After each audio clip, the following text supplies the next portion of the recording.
Amen.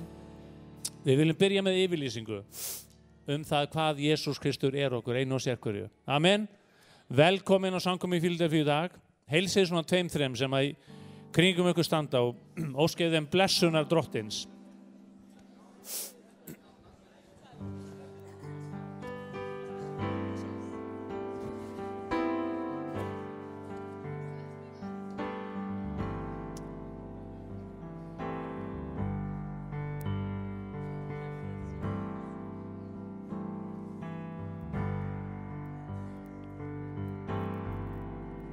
Drottinn, þú mér ætíð nær, aldrei þú breytist, Guð minn kær.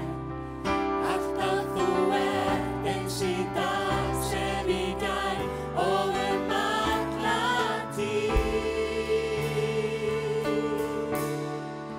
Loforð þín trúfast treyst ég á, trygg mín framtíð Guð þér hjá.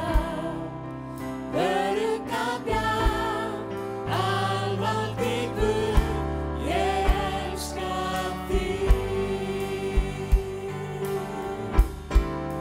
Drottinn, þú mér ætíð nær, aldrei þú breytist, Guð minn kær. Alltaf þú eins í dag sem í gær og alla tíð. Loforð þín trúfast treyst ég á, trygg mín framtíð Guð þér hjá. Örugga bjá, alvaldi Guð, ég elska þig.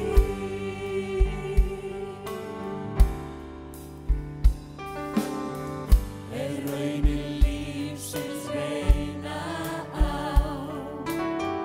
ríka hjálp mun ég fá þér hjá. Og ég veit þú munt aldrei bregðast mér.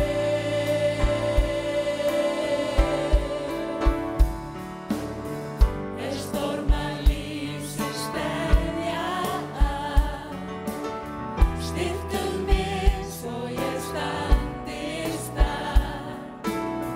Góði hirðir, ég gef mig falið þér. Jafnt dag sem dimma nótt, veður hjá mér svo mér nóg. Drottinn, þú mér ætíð nær, aldrei þú breytist, Guð minn kær.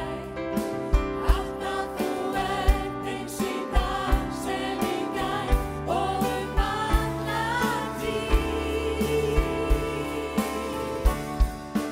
Loforð þín trúfast treyst ég á, trygg mín framtíð Guð þér hjá.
prísum þitt nafn, drottinn minn.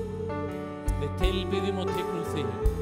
Halleluja, Jesus. Halleluja, Jesus.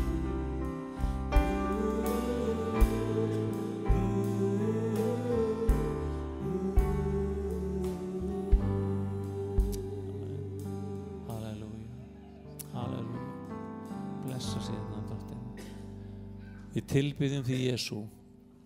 Við ætlum að halda áfram að lofa og vegsama og við erum öll saman í að lyfta upp nafni drottins hér í dag, að ganga fram fyrir augliti hans í lofgjörð og í tilbeiðslu.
Minn Jesús, drottinn Jesús, enginn annar sem þú.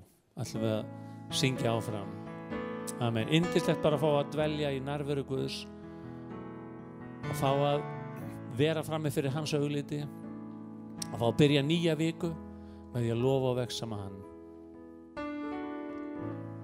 Minn Jesús, drottinn Jesús, enginn annar sem þú. Lífið mitt allt lofa ég þig, undursamleg ást í þér.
ekkert betra en trúfesti þín við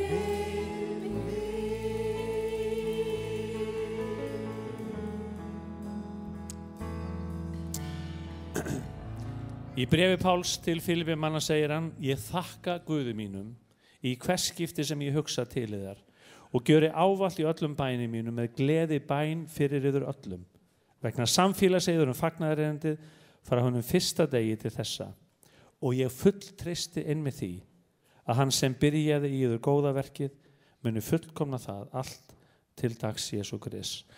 Ég þakka og við höfum svo ríka ástæðu til þess að þakka í dag fyrir allt það sem að Guð hefur gert. Amen. Við höfum líka ástæðu til þess að biðja og biðja fyrir öllum þeim sem að eiga erfitt og það er mikið af bænarum sem koma inn hingað í kirkjuna og við lyftum þeim upp og mér langar til þess að við bæði leggjum stundin okkur all og eins alla þá sem að eiga erfitt í dag í hendi Drottins. Góð æskuvinkonan Steinu að berjast við krabbamein og skulum biðja fyrir henni og fjölskyldu hennar. Þetta krabbamein langt gengið og ég veit að þau þiggja fyrirbæn og þannig með marga sem að takast á við alls konar hluti. Svo nú skulum við lyfta þessu upp til Drottins og Drottin ég þakka þér fyrir að þú ert miskunnsamur og kærleiksríkur. Ég þakka þér fyrir Drottin Jesús að þegar þú gekkst hér á þessari jörð þá tókstu eftir öllum þeim sem á einhvern hátt voru beygðir. Þú tókst eftir þeim sem að sátu við götuna sem að engin annar fylgdist með. Þú sást þá sem að stigu upp í tréð til þess að fá að sjá þig. Drottin, þú tókst eftir þeim sem að grétu og syrðu. Þú tókst eftir öllum þeim sem að þurftu á snertingu þinn og nærveru að halda. Og nú biðjum við Drottin, vilt þú mæta öllum þessum bænarefnum sem er í körfunni okkar, öllum þessum bænarefnum sem hvíla á hjörtum okkar, öllum þeim sem eiga erfitt í dag og við lyftum þeim upp til þín. Við sérstaklega fyrir henni Helgu og fyrir fjölskyldunum hennar og ég þakka þér fyrir Drottin að þú ert þeim styrkur og þú ert þeim stoð og ég feli þínar hendur Drottin, biðju vefjana Drottin að þú breytir hennar sjúkrabeði í hvílurúm og hún megi finna styrk og nærveru og blessun þína Drottin og þau öll á þessari erfiðu göngu og við lyftum þeim upp til þín og Drottin samkominu áfram og ég bið nærveru þín og blessun og hjálp í Jesú nafni. Amen. Amen. Gjörðu svo vel vinir og fá okkur sæti. Við erum að fagna á fyrsta degi vikunar eins og kirkjan gerði alltaf. Hún kom saman til þess að fagna upprisu Jesú Krists og það erum við að gera hér í dag. Framundan eru 2 mót. Annað næstu helgi, norður á Akureyri. Það er sumarmót Hvítasunnumanna og það hefur verið hefð að halda það svona víða landið og nú er það á Akureyri og fyrir ykkur sem að þurfið einhverja aðstoð annað gistingu eða annað að þá getið haft samband við kirkjuna norður á Akureyri og þau eru búin að semja við gisti aðila þannig að endilega að nýta ykkur þetta og fá að vera með því að fagna og gleðja saman. Það er yndislegt að eiga svona mót og fá að koma saman með systkinum. Svo er það auðvitað kotmótið sem er fyrstu helgina í ágúst að það er svona þetta risastóra mót og risastórt mót þýðir mikinn fjölda af fólki til þess að hjálpa og ef þið viljið vera með þá endilega hafið þið samband og bjóðu ykkur fram eða ef þið sjáuð verkefni, ef þið hafið áhyggjur af einhverju, bjóðu ykkur þá fram í að leysa þær áhyggjur, bæði ykkar og annara sem að kunna hafa áhyggjur af því sama. Það er svona ágætisregla. Einhvern tímann sagði einhver við mig að það að gera vilja Guðs, það verður að sjá þörf og mætinni. Ef þú sér þörfina, þá er alveg öruggt að Guð hefur eitthvað verkefni fyrir þig í þeirri þörf. Okkur hættir svo oft til að benda á aðra og segja það þarf að gera eitthvað og svo búistu við því að aðri gera það. Og við erum löngu búin að segja í kirkjunni, það er einn sem að sagði mjög snemma upp og hætti bara að koma hingað og það er einhver annar. Hann bara skráði sig úr kirkjunni, hann var svo leiður á því að það lenti allt á honum. Svo þið vitið það núna, einhver annar er ekki lengur í söfnuðinum. Þannig að nú getum við ekki sagt, það er einhver annar sem getur gert það. Hann er ekki hérna lengur, hann hætti. Hann nefndi sig ekki. Ok, svo nú leggur þetta byrðar á okkur öll inn. Amen. Og þá vorum við komin að fórninni. Og það er ekki einhver annar sem gefur, það eru við sem gefum. Einhver annar, hann fór á hausinn við það. Hann bara var gjaldþrota, flutti til Noregs. Og við ætlum að gefa til starfsins og það er hluti af löggjörð okkar og tilbeiðslu. Og við ætlum að gleðja Stefán Birkisson alveg sérstaklega. Óskar er í fríi og er hann á Barcelona núna? Við heldum það, hann er miklu ferðarlega Evrópu. Og hann ætlaði að reyna að hlusta og við bara sumar kveðjum frá Íslandi til Óskars. En Steffi Birkis, hann er góður vinur til margra ára. Og þegar ég var að byrja hér í kirkjunni þá var Árni Arnbjörn nýhættur. Og það var stórt og mikið skarðafylla og Steppi kom svona með mér hérna í byrjun. Steppi kunni enga sálma, hann var bara algjörlega, hann var sko sálmalaus. og brosti sem alltaf út í annað þegar ég var að reyna að fá hann til þess að spila einhverja sálma. Núna kemur svo mikið gleði brosa á hann þegar ég kynni fyrir hann sálma. Hann hefur ekki brosað þess mikið í morgun eins og þegar við fórum að æfa næsta lag. Þannig að þetta er þess að Steppi sem elskar að spila sálma. Og við ætlum að syngja sálmuna sem heitir Ó hve elska þín drottin var undursamt verk í country.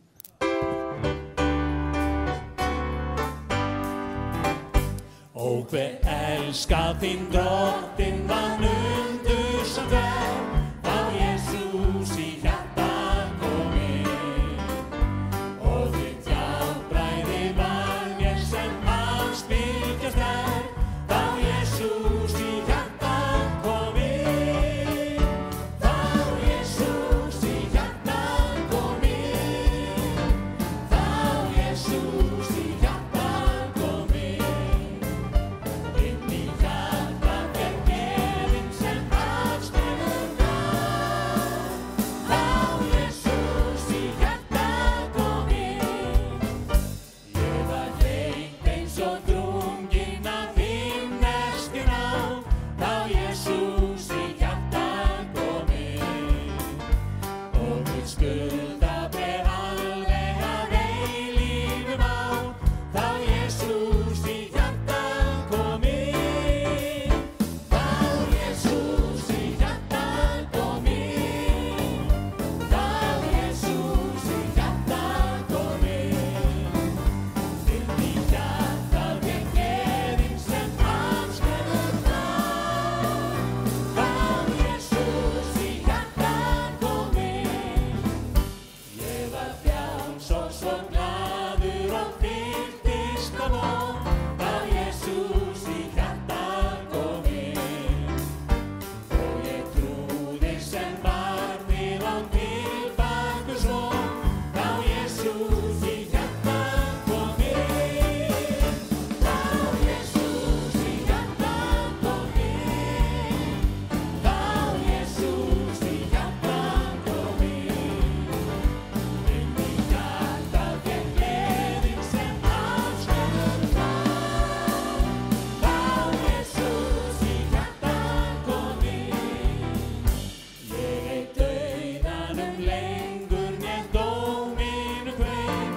Þá Jesús í hjarta kominn. Ég sá himnana opnast og hvarf öll mín ein. Þá Jesús í hjarta kominn. Þá Jesús í hjarta kominn. Þá Jesús í hjarta kominn. Í hjarta fer gleðin sem hans hefur náð. Þá Jesús í hjarta kominn.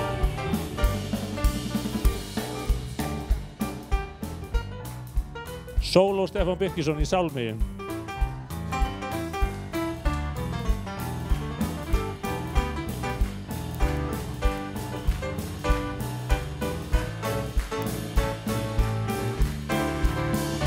Þá Jesús í hjarta kominn. Þá Jesús í hjarta kominn. Inn í hjarta fer gleðin sem hans hefur náð. Þá Jesús í hjarta kominn.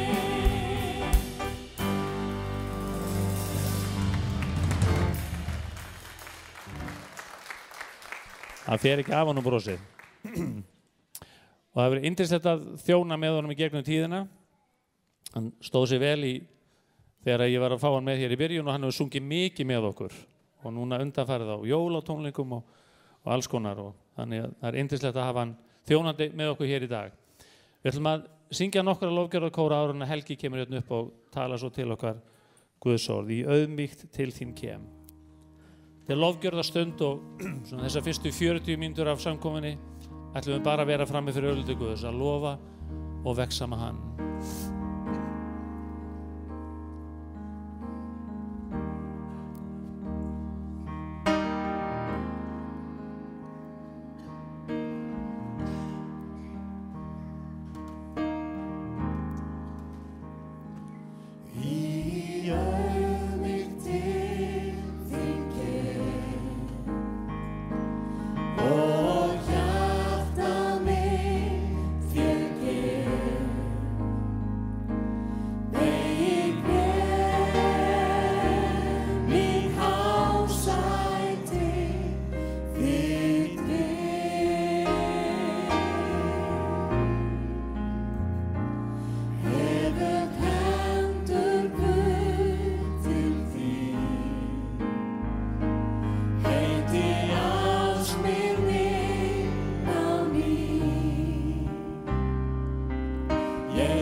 yndislegu lítið kór sem heitir Jesús og hver yndislegt nafn.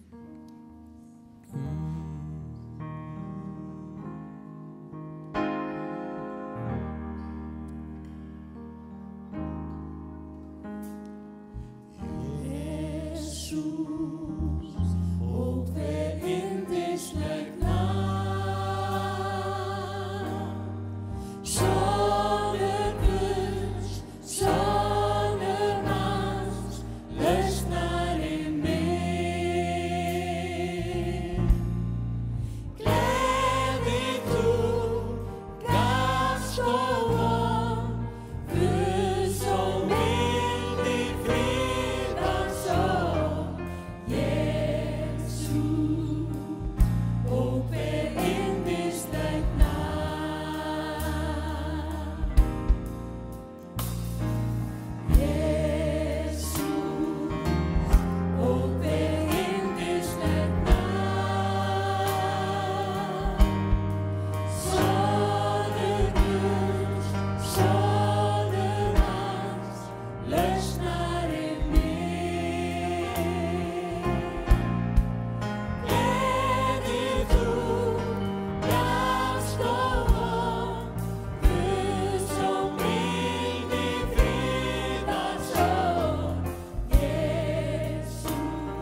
Þakka þér Drottinn að það er nafnið þitt sem er ofar öllum öðrum nöfnum. Nafnið þitt sem við megum nefna.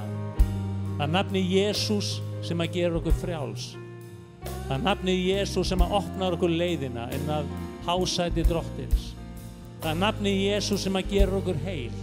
Það er í nafninu Jesú sem við eigum þennan yndislega sáttmála, náða sáttmála Drottins. Halleluja. Við lofum þig Drottinn Jesús. Halleluja Jesús. Ó, hve yndislegt.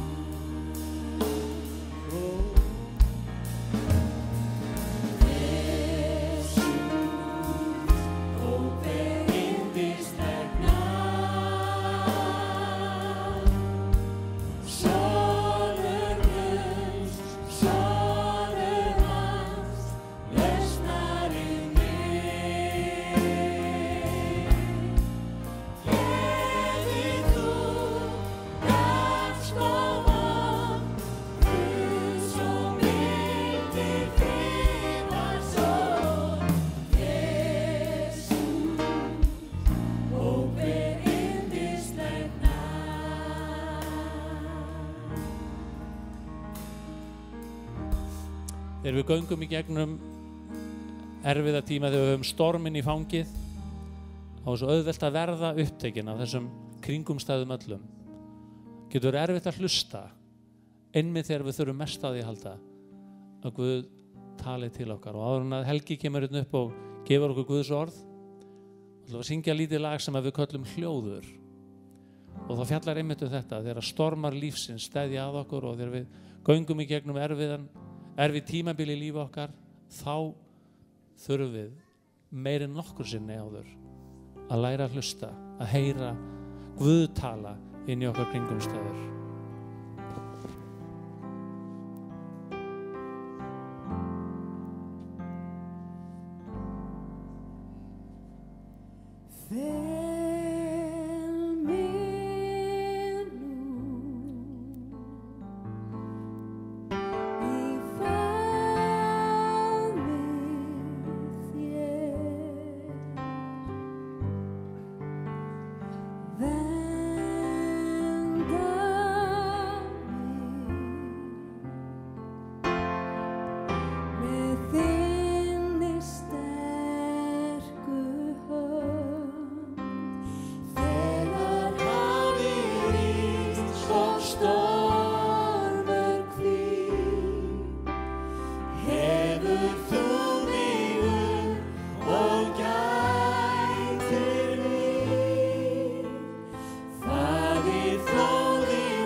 Gjörðu svo vel, Helgi.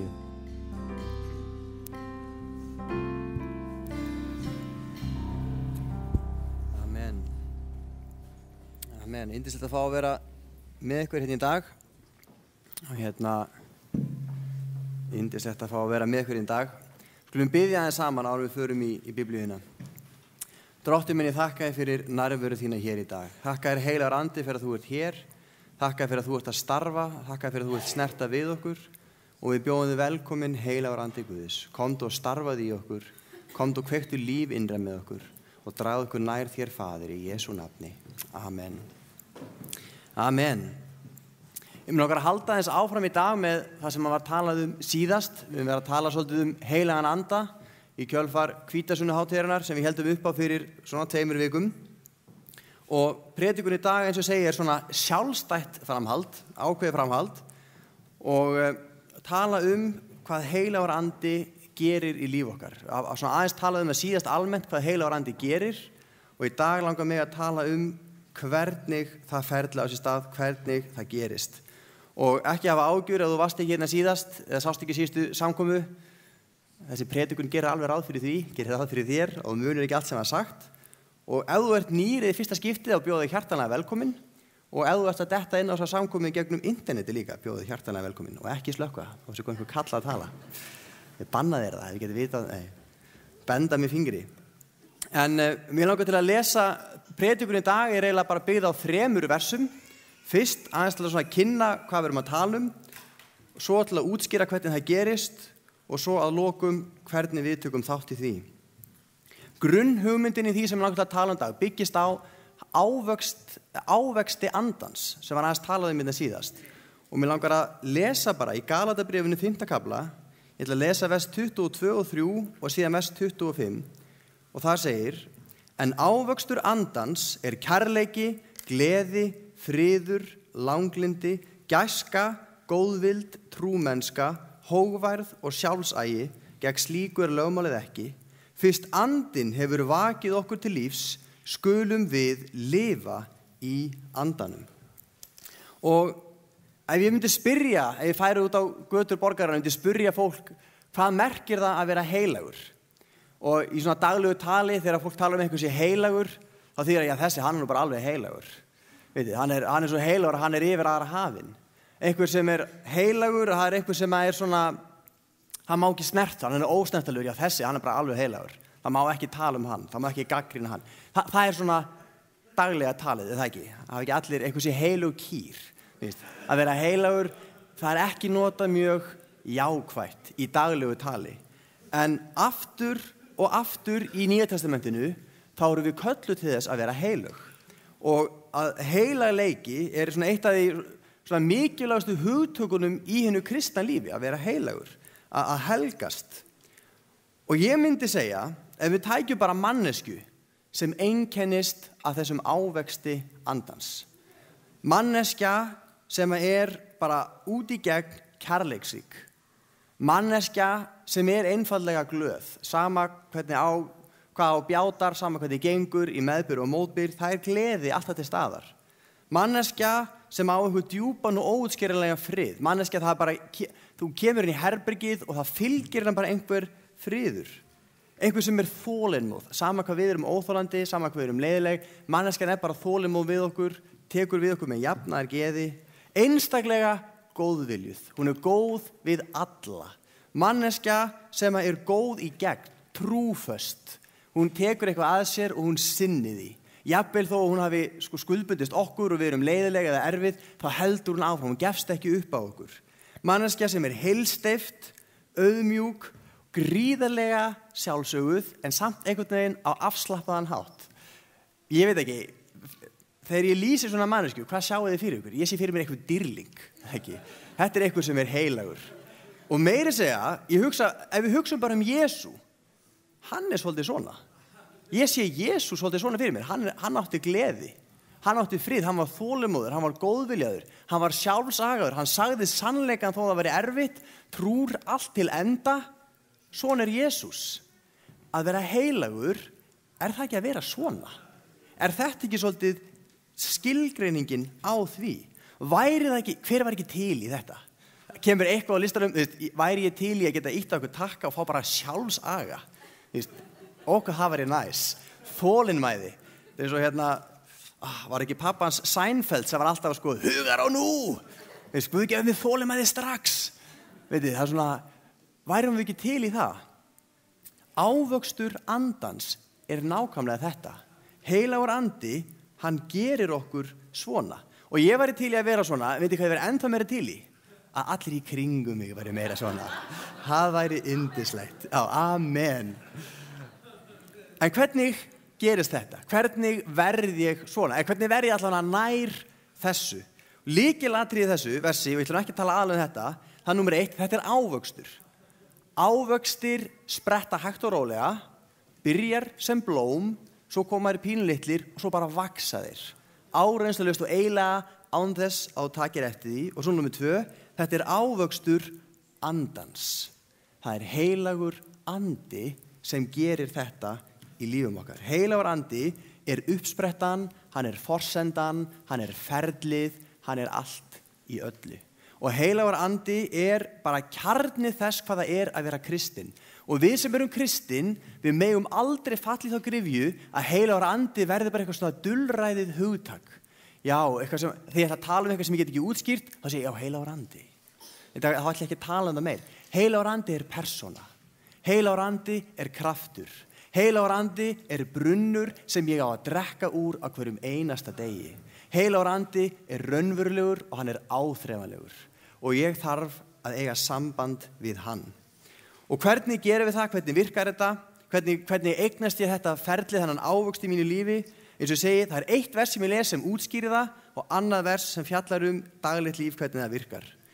Fílípibréfið, 2. kafli, vers 12 og 13. Þetta vers fangar svo vel þetta ferli. Ég nefnilega hef upplifað það svona gegnum tíðina, og maður veit, já, að vera heilagur, já, að vera að vaksa, já, ég vera að breytast. En hvernig? Af því mér er líka alltaf sagt, þú getur ekki sjálfur. Alltaf að segja, þú ætti að gera þetta, en þú getur það ekki. Bara, give me a break. Hvað á ég að gera það? Fílípibréfið 2. kafli útskýrir þetta svolítið. Þess vegna mín elskuðu sem ætíð hafi verið hlýðin. Vinnið nú að sáluhjálp ykkar með ugg og ótta eins og því ég var hjá ykkur, því fremur nú þegar ég er fjarri, því það er Guð sem verkar í ykkur, bæði að vilja og framkvæma sér til velþóknunar. Sem sagt, ég og þú, við eigum að vinna. Og ef maður predikar hjálpræði fyrir náð, þá finnst maður það alltaf óþægilegt að fara að tala um einhverja vinnu. En það er bara þannig, ég og þú, við eigum að vinna að sáluhjálp okkar. Við eigum að sækjast eftir þessu ferli með ugg og ótta. Það er ekki fagnaðarreyndi. Við eigum að vera hrædd, krakkar, nei.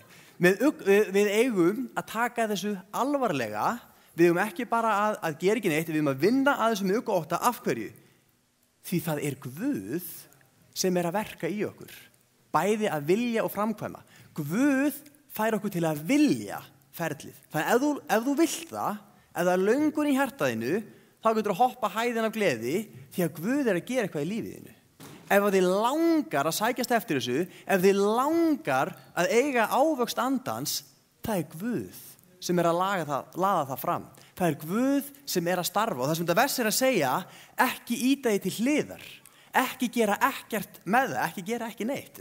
Vitið, ekki bara láta það líða hjá og gera ekki neitt. Guð er að verka og við höfum að taka því alvarlega. Og Guð ekki bara fær okkur til að vilja, hann fær okkur til að framkvæma. Og kjarnin í þessu versi, basically það sem ég er að segja, þetta er samstarfsverkefni. Heilagur andi ber ávöxtinn, en ég tek þátt í því. Og það sem ég myndi segja, ég er að tala þannig, ég er svona mikla hlutina fyrir mér og mér finnst ég ekki geta gert þetta nema að sé eitthvað svona, ég þarf að fara í kristniboð einhver, það sem er ómögulegt að fara í kristniboð, þá er ég að gera eitthvað fyrir Guð. Eða þetta þarf að vera að predika fyrir einhverjum eða biðja fyrir einhverjum og læknast, eða það þarf að vera eitthvað svona rosalegt, eða berjast í einhverja svakalega freistingu og standast það. En máli er að þetta ferli snýst eiginlega langmest litlu hlutina í lífinu. Í rauninni, daglega lífið, þegar enginn sér, og þetta sem er ekkert sérstakt, þetta sem er ekkert mikilvægt, það er eiginlega mikilvægast. Því að Jesús segir, ef við erum trú í smáu, þá mun hann trú okkur fyrir meiru. Það ekki fyrr en við förum að vera trú í litlu hlutunum sem Guð fyrir að treysta okkur fyrir stærri hlutum. Ef að við getum ekki farið vel með 1000 kall, mun Guð ekki gefa okkur miljard. Það ekki? Ég ekki heldur, bara svo vitið það. Ef ég get ekki verið trúr fyrir því sem lítið, þá treystir Guð mig ekki fyrir því sem stórt. Þetta samstarfsverkefni og þetta snýst fyrst og fremst það sem lítið og það sem hversdagslegt. Eins og þetta virkar í okkur flestum, eins og þetta hefur virkað í mínu lífi, og ég ætla kannski að gefa ykkur bara smá sýnidæmi. Við sungum hérna sálminn Gef mér drekka Guð af þínum lindum, margir sem þekkja hann, og svo syngjum við á altarið Guð ég legg mig nú. Að við sungið þetta og talum við að leggja okkur á altarið. Við að leggjast á altarið fyrir Guð. Og það sem að ég og þú við oft gerum að við förum bara ok Guð, ég ætla að gefa þér líf mitt. Hér ég Guð, notaðu mig. Guð gerði eitthvað í lífi mínu. Ég leggst á altarið. Og svo bara leggjum við okkur. Ég bara legg mig aðeins. Sonur minn kemur að lífga mig við. Hann kann hjartahnött. Já. Að standa. Já, ég á að standa. Hann búinn að ná þessu. Þú átt að standa, Helgi. Veitu, við liggjum og hvað höldum við að gerist? Guð, notaðu mig. Og svo bara lappar ykkur fram hjá mikilli þörf. Guð, ef þú vilt senda mig, þá skaltu senda mig. Ég ætla að liggja þetta þangað til. Já, Guð, ég veit að það vantar kristniboða í Mongólíu. Sendu eitthvað þangað. Þú mátt senda mig. Ég ætla að liggja þetta þangað til. Og við búumst við að það bara allt í einu kom ykkur kraftur og við bara löppum bara, svo bara biðjum við fyrir einhverjum, svo vitið, hvað höldum við að gerist? Við viljum að Guð bara senda einhvern kraft og hann bara sendir okkur. En það ekki þannig. Við leggjumst á altarið og svo bara fáum okkur blund. En það á ekki að vera þannig. Þetta samstarfsverkefni. Já, finnum minn. Og einmitt, alltaf áfram að líta, það gott. Málið að þessi hugsun algjörlega andstæð hugsun Biblíunnar. Hugsun Biblíunnar alls ekki svo, það ekkert meiri andstæða við hugsun Biblíunnar en það að Guð vilji einhver viljalaus vélmenni. Að við séum bara hérna og við segjum Guð, hér ég, og þá kemur hann bara með eitthvað USB-lykil eða eitthvað minniskort og bara endur forritar okkur og við verðum bara eitthvað allt önnur persóna. Það alls ekki þannig sem það virkar og það svo innilega ekki eins og þetta á að virka. Þess að málið það, Guð vill ekki viljalaus verkfæri. Guð vill ekki einhver vélmenni sem eru öll eins. Guð vill ekki eitthvað fólk sem bara liggur, svo bara ítir hann að takka og þá bara gerum við eitthvað sem samt eiginlega ekki við. Málið að Guð vill okkur. Guð vill þig. Guð vill að þú endurspeglir hann og hann vill að ávöxtur andans komi fram í þínu lífi. Ef ég kæmi í dag með einhverjar stórkostlegar lífrænar appelsínur, eina frá einhverju svona konungsgarði eitthvað staðar á Spáni, eina úr einhverju keisarahöll í Kína, eina eitthvað staðar frá Mið-Austurlöndum og eitthvað, þetta væru allt appelsínur, en þær bragðast ekki eins. Þær eru ólíkar. Af hverju? Af því að jarðvegurinn ólíkur. Af því að hitastigið ólíkt. Af því að það mismikill raki. Það bera blæbrigði af héræðinu það sem það vaksa. Það ógeðslega leiðilegt ef allar appelsínur eru eins. Það ekki? Hver vill bara að appelsínur séu svo eitthvað forrit? Það eru alltaf eins, bragðast alltaf eins, það eru til allt árið. Það einmitt sköpun Guðs þannig að hann vill að við séum við sjálf. Að ég sé kærleiksríkur. Að ég geti borið ávöxt andans eins og bara ég get borið ávöxt andans. Eins og hann kemur fram bara í mínu lífi og það það sem svo dýrlegt og það það sem svo fallegt. Það þegar ég endurspegla Guð eins og bara ég get endurspegla Guð. Og þegar við gerum það öll og við komum saman, það ekki stórkostlegt. Þetta ekki eitthvað leikrit, þetta ekki eitthvað forrit, við ekki öll eins og okkur vélmenni í eins samtestingum, eins á litin með sömu klippinguna og löpum í takt. Við komum saman og þetta eins og stórkostlegt ávaxtasalat. Þetta bara ávöxtur andans, alls konar. Og þegar ég sem manneskja heilsteyptur og ég mótaður í gegn af ávexti andans, þá þetta svo ekta og þá þetta svo alvöru og það það sem snertir við fólki, það sem alvöru, það sem ekta, það sem raunverulegt. Og ég bara segja alveg segir, sko, Guð, það verður engin skyndibiti á himnum. Guð ekki hrifinn af styttri leiðum. Guð vill það sem alvöru. Hann vill það sem ekta. Miklu frekar það sem gert með höndunum, það sem handbragð að, það sem raunverulegt, frekar það sem kemur úr einhverju verksmiðu og allt nákvæmlega eins. Það sé persónleiki og það sé karakter. En til þess að það gerist, þarf ég að vinna með Guði. Og þetta alveg eins og þegar við eignumst trú. Og það bara þannig, hvernig eignumst við trú? Hvernig kom sér til trúar? Jú, það var algjörlega fyrir náð, en var ég áhorfandi í því ferli? Var það bara þannig að ég bara vaknaði og þá allt í einu var ég ofan í einhverju skírnarlaug og já, fór ég með einhverja frelsisbæn, úps, og nú ég bara kristinn. Hvernig verðum við kristinn? Guð byrjar að draga okkur til sín. Það einhver löngun, það svona hlutir, þetta gerist, sumum þetta langt ferli, sumum gerist á einni samkomu, en það ferli sem á sér stað. Við tökum þátt í því. Biblían segir okkur alveg skýrt að það Guð sem að vinna ferlið, það Guð sem að draga okkur, það Guð sem að laða fram löngunina, það Guð sem að gefa okkur tilfinningu fyrir að við þurfum að iðrast fyrir synd, það Guð. En svo þarf ég að segja já takk. Ég þarf að þiggja það og ég þarf að segja ok Guð. Ég skal opna augun fyrir þessu, ok Guð, ég leyfi þér að koma inn. Samstarf. Guð að vinna verkið, en ég þarf að segja já Guð. Ég þarf að biðja bænarinnar. Ég þarf að opna hjarta mitt og ég þarf að hleypa honum inn. Og ég þarf að segja Guð verði viljið þinn. Og bara að því ég svo hrifinn að ég benda á það, ef þú hér í dag og á þessum stað, þá endilega komdu fram og leiðu okkur að biðja með þér eftir samkomuna og leiðu okkur að taka þátt í ferlinu með þér. En þegar kemur að ávöxt andans, þegar kemur að vaksa andlega, sko, ef þau svo ég vil svo innilega gera þetta rétt, en ég vil fá nákvæmlega leiðbeiningar. Hvernig á ég að gera það? Ég mun ekki geta að gefa tæmandi leiðbeiningar hér í dag, en það eitt vers, tilvitnun í Jesú í Markúsar Guðspjalli, 12. kafla, vers 30. Það sem Jesús gefur okkur æðsta boðorðið. Og út frá þessu boðorði, þetta svona ákveðin leiðbeining hvernig þetta virkar. Allavega svona gott skref. Þetta ekki kannski tæmandi listi, en ef þetta í lagi, þá þetta nokkuð góðri leið. Jesús segir, þú skalt elska Drottinn, Guð þinn, af öllu hjarta þínu, allri sálu þinni, öllum huga þínum og öllum mætti þínum. Og þetta líka svona, ég heyri þetta hljóma vel, en samt mín fyrsta spurning hvernig? Hvernig á ég að gera það? Ok, ég veit hvað ég á að gera, hvernig ger ég það? Bara fá leiðbeiningar.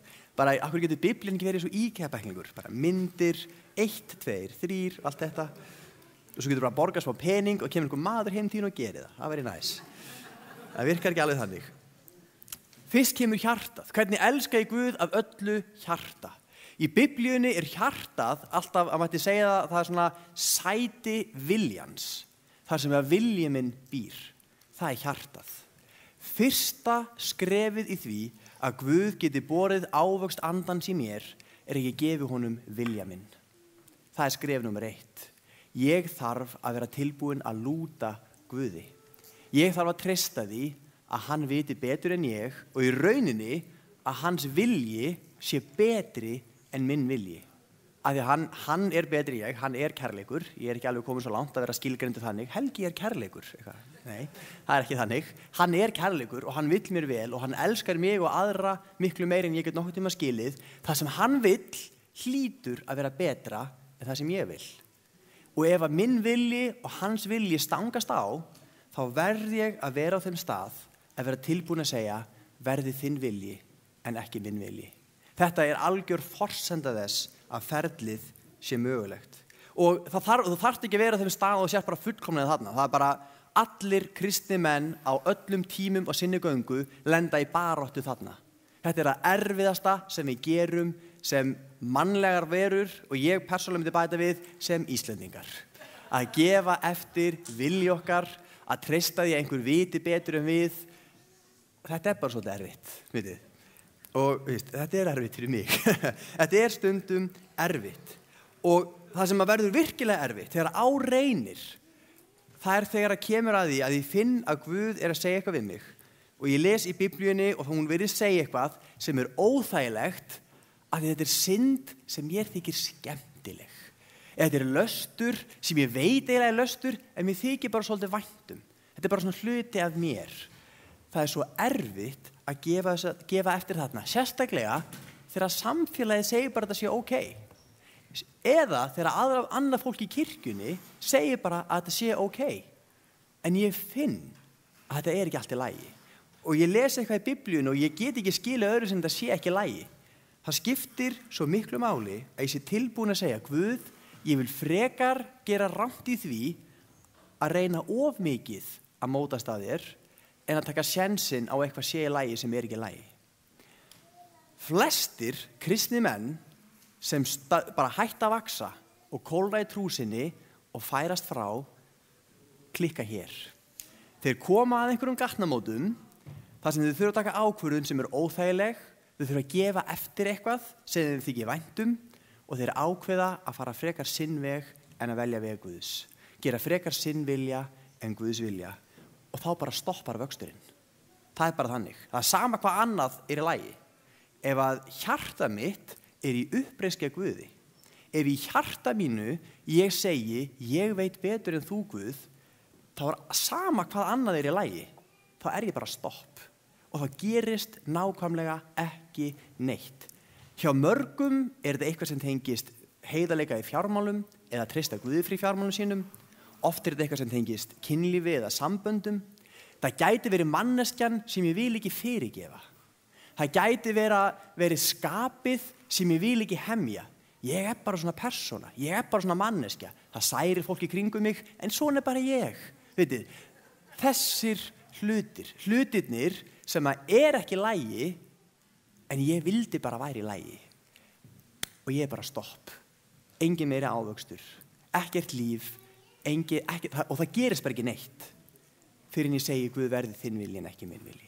Fyrir en ég elska Guð af öllu hjarta mínu. Allri sálu minni, sálinni það sem tengir okkur saman, það sem gerir okkur að einni heild og ég myndi segja mikilvægast við þetta bara að ég leyfi lífi mínu með Guði að gegnsýra allt. Ég ekki með eitthvað eitt herbergi í lífi mínu sem snýra Guði, svo ég með vinnuherbergið, hvernig ég kem fram við börnin mín herbergið, brandarinn sem ég segi við vini mínu herbergið, það sem ég horfa á sjónvarpinu herbergið, peningarnir mínu herbergið, það svona öryggisboks, eitthvað staðar lengst hún í kjallara. Vitið, það bara eitt herbergi. Elska Guð á allri sálu sinni, ég opna allar dyr og ég hendi lyklunum eða ég gef Jesú þá. Allt. Ég tilbúin að hleypa Guði allstaðarinn. Að vera ekki með hólf, það ekkert meira kristinn hér en þar, ekki einn dagur, frekar aðri dagar, að elska Guð á allri sálu sinni. Ef áin fær að flæða við bakka sína, þar sem hún flæðir, þar kemur líf. Ef ég leyfi ekki ánni að flæða yfir allt, þá verða lífvana hlutar í lífi mínu. Heilagur andi þarf að fá að komast allstaðar að. Að elska Guð af öllum huga sínum. Vitið, þetta næst síðasti punkturinn minn, ekki örvænta. Elska Guð af öllum huga. Hvernig elskar maður eitthvað með öllum huga sér? Ég sé fyrir mig einhvern sem situr í stól og svona einbeita sér. Hann ætla að elska þig af öllum huga. Það rosalega erfitt að gera og ekki gera þetta þegar þú keyrir. Þess vegna keyrir kristið fólk ekki alltaf rosalega kristilega. Nei, við nota hugan í eitthvað annað. Nei, elska Guð af öllum huga sínum. Hvernig elskar maður eitthvað með öllum huga? Auðvitað með því að hugsa hann, auðvitað með því að leyfa honum að dvelja þar. En það sem Jesús að vísa til og það sem skiptir máli með ávöxt andans hvernig nota ég huga minn. Á hverju mata ég huga minn. Og ég talaði sálina og ég talaði viljan og ekkert í lífi okkar algjörlega sjálfstætt. Vilji minn ekki sjálfstæður frá huga mínum. Það sem ég mata huga minn á og hvernig ég móta huga minn mun hafa áhrif á vilja minn. Það sem ég móta huga minn á mun hafa áhrif á allt í lífinu, áhrif á sálina. Og það sem kemur í næsta með hvernig ég beiti kröftum mínum. Ég þarf að heiðra Guð með huga mínum. Og praktískasta og svona einfaldasta leiðin og það sem ég veit að þið öll búist við að ég segi næst mata sig á orði Guðs. Það ekki, amen. Fyrirsjáanlegt. Þetta svo einfalt að það kjánalegt að við þurfum að minna okkur á það, eða ekki. En af því þetta svo einfalt þá þurfum við að minna okkur á það. Og málið með þetta, það sem ég mæli með að fólk geri með að lesa Biblíuna, ég spyr alltaf, ok, og hvernig? Já, mata mig á Biblíunni, hvernig? Ég mæli ekki með því að byrja á blaðsíðu 1 og ætla að lesa því í gegn. Margir hafa byrjað og þeir hafa dagað uppi á Mount Everest sem heitir 3. Mósebók, vitið, eða týnst í frumskoðinu sem heitir 3. Mósebók.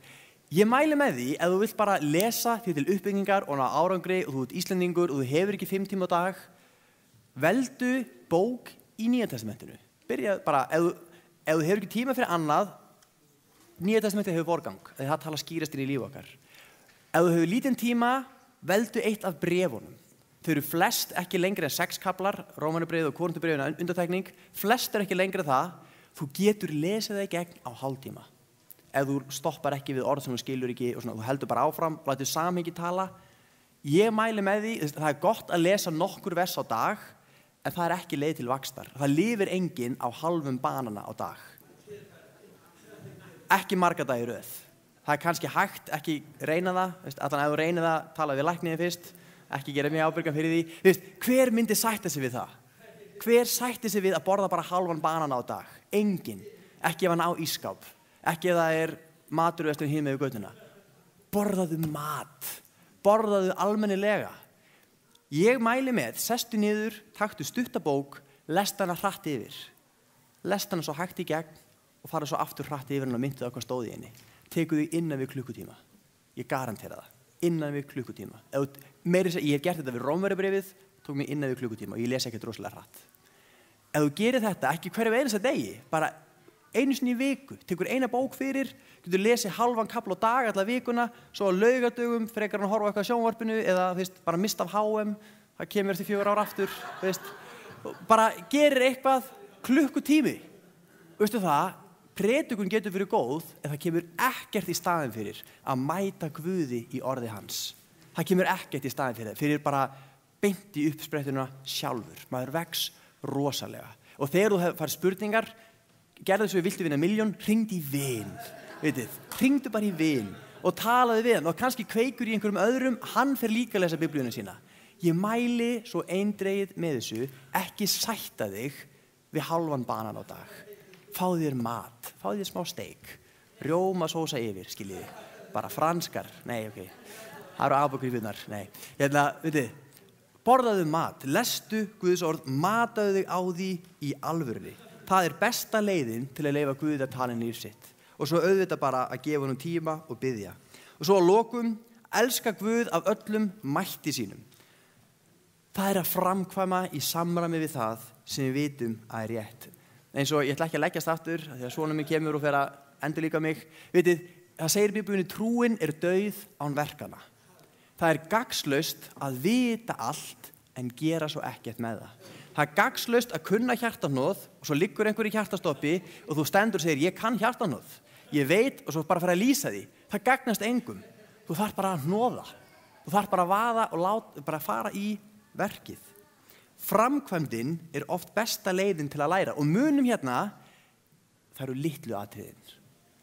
Daglega lífið, samskipti við annað fólk, að taka tíma fyrir Guð, að koma vel fram með að biðjast fyrirgefningar, litlu hlutirnir, að segja öðrum frá Jesú, að tala við aðra, að vera til staðar fyrir fólk, að vera tilbúin að vera útrétt hönd Guðs, að tilbúin að vera uppörvandi rödd Guðs þar sem við erum. Og það byrjar á litlu hlutunum. Það byrjar á þessu daglega sem allir hafa vald á. Guð er ekki að biðja okkur að vera trú í því sem við höfum ekki. Guð segir, vertu trúr yfir því sem þú hefur í hendi þér. Byrjaðu með það. Hafðu ágjörð hinu seinna. Guð er ekki að byrja þig eitthvað út fyrir þinn veruleika. Bara má ég byrja hér. Má ég byrja hér. Má ég byrja hér. Kannski hér hjá sumum, vitið. Má ég bara byrja í þínu daglega lífi. Litlu hlutirnir sem skipta svo rosalegu máli. Og ég myndi segja, eitt sem við höfum öll, skiptir ekki máli hvort mikið en lítinn pening, miklu eða litla menntun, býr góðu eða slæmu landi, hvort það er sól eða rigning, það hafa allir 24 tíma á sólarhring. Það hafa allir. Byrjaðu á að gefa Guði tíma þinn.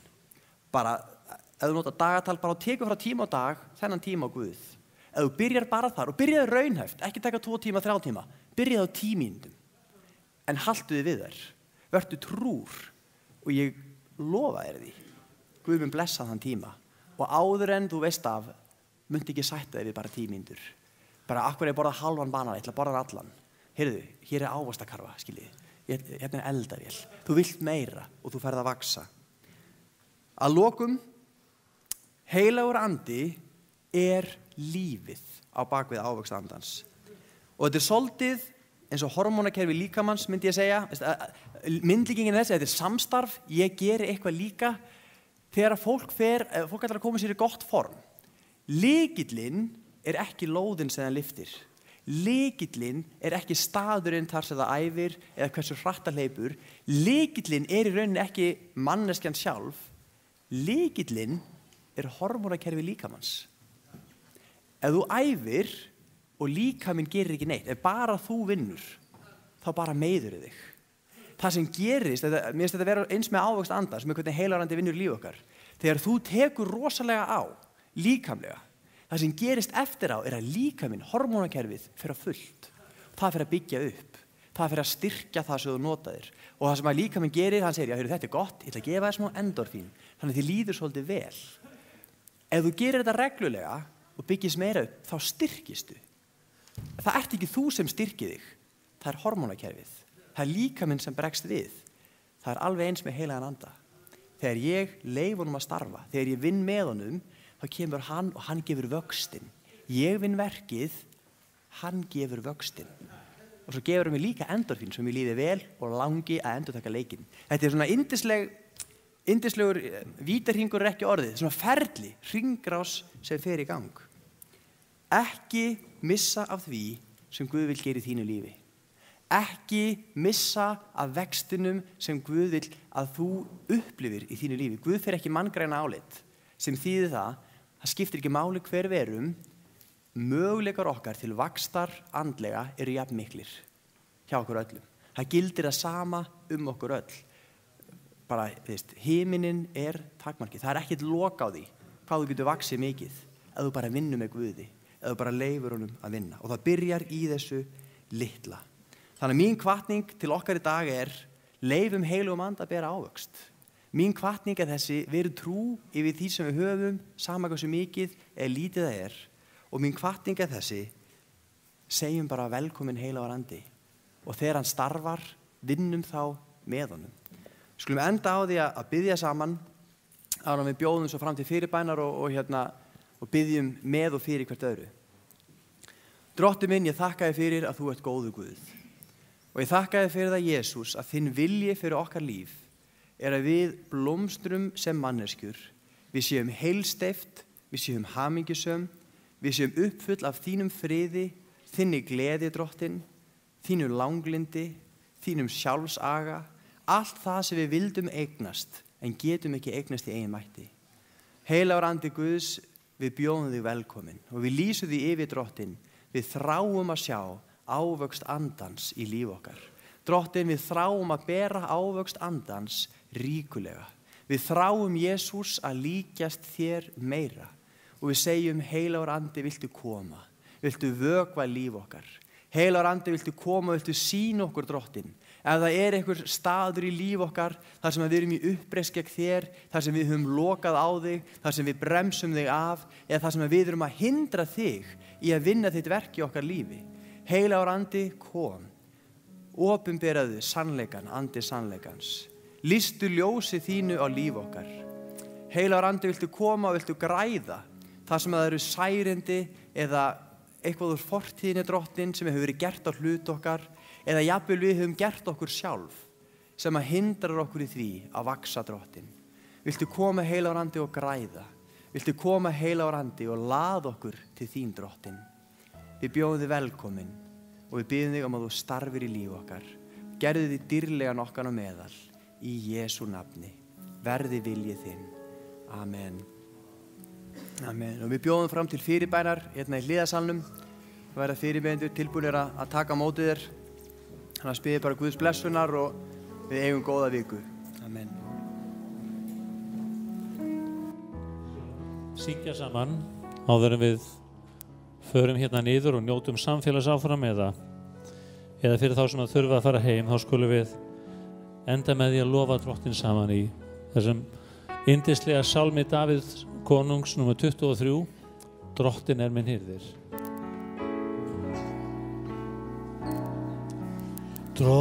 Drottinn er minn hirðir,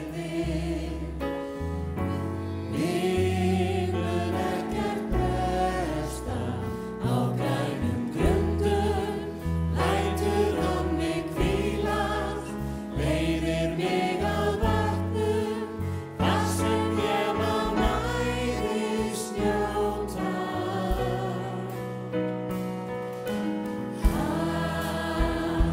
Blessed sál mína, leiðir mig réttan veg, fyrir sakir nafns síns, jafnvel þótt ég fari dimman dag, óttast ég ekkert því þú ert hjá mér.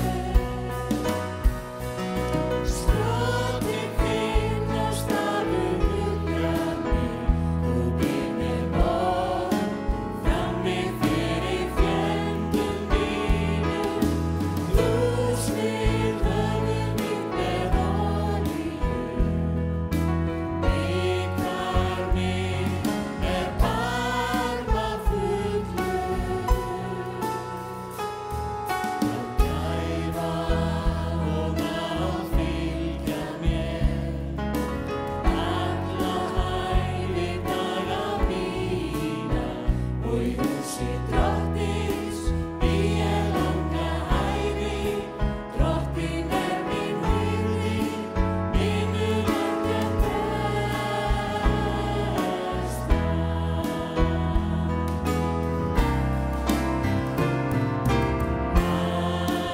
Hann hressir sál mína,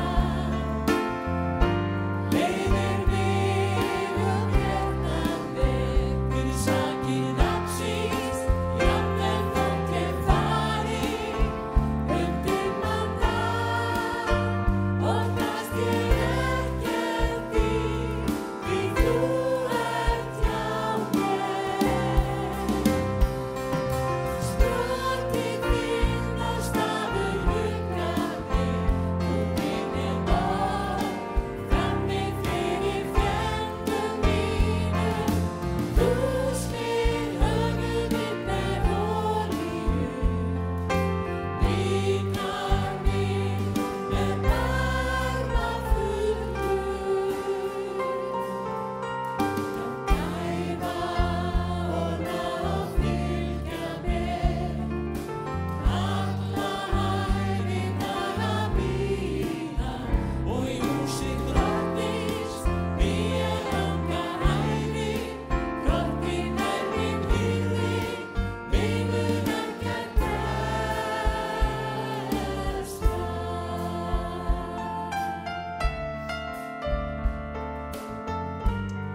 Amen.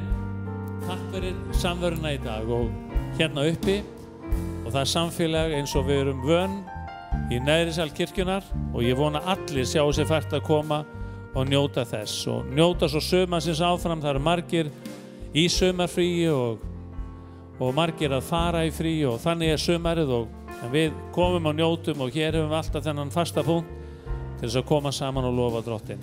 Guð veri með ykkur og gefa ykkur yndislegan dag. Amen.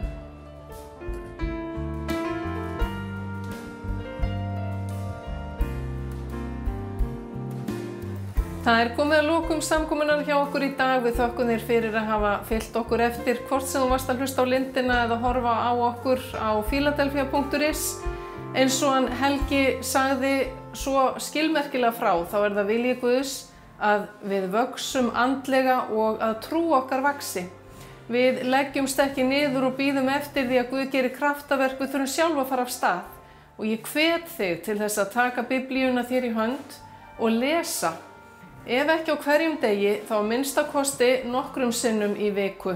Byrjaðu á Nýja testamentinu og þegar þú ert búin að lesa í nokkrar vikur og þú lítur tilbaka, þá sérðu að þú hefur vaxið.